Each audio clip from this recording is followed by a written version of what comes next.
मोहतरम दोस्तों अस्सलाम वालेकुम। मां आहियां मुजाहिद भट ऐं अवां ॾिसी रहिया आहियो यूट्यूब चैनल भट मुजाहिद।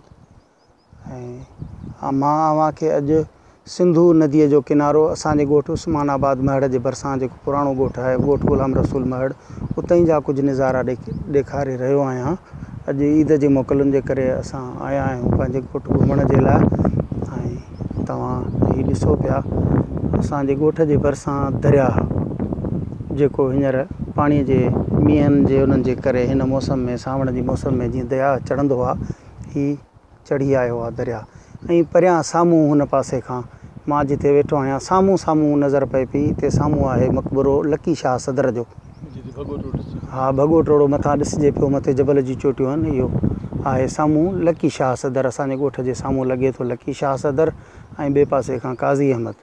असां अॼु आया आहियूं, तव्हां हीउ नज़ारो करे रहिया आहियो असांजे ॻोठ जो ऐं दरिया जो।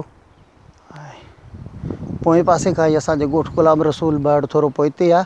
अलबत्ता भिड़ो हितां भरिसां आहे जेको क़दीमी वक़्त जो हितां आहे। हिन में कुझु शयूं पुराणा माण्हू हिते रहिया जेके कुझु 400 साल तक़रीबन पुराणो आहे। बहरहाल हिन जी खोटाई थिए त थी सघे थो कुझु शयूं हिन मां अहिड़ियूं निकिरनि जेकियूं नायाबु हुजनि। कुझु सिका बि हिन मां निकिता आहिनि जीअं किन दोस्तनि ॾिठा आहिनि, असांजे नज़र मां जा कोन गुज़रिया आहिनि। अलबत्ता पोएं पासे खां हिन पासे सिधो पोएं पासे खां शाहू पीर मुक़ाम आहे असांजो पुराणो, ऐं उन सां गॾु ॻोठु ग़ुलाम रसूल महड़ आहे। ऐं हीअ जेके आहिनि वण आहिनि ऐं साम्हूं आहे इहो तव्हां ॾिसी रहिया आहियो वण।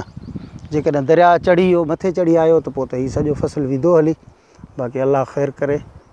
ऐं तव्हां असांजे यूट्यूब चैनल खे जेको आहे सो सब्सक्राइब कयो, पंहिंजे दोस्तनि लाइ वधि में वधि वीडियो शेयर कयो।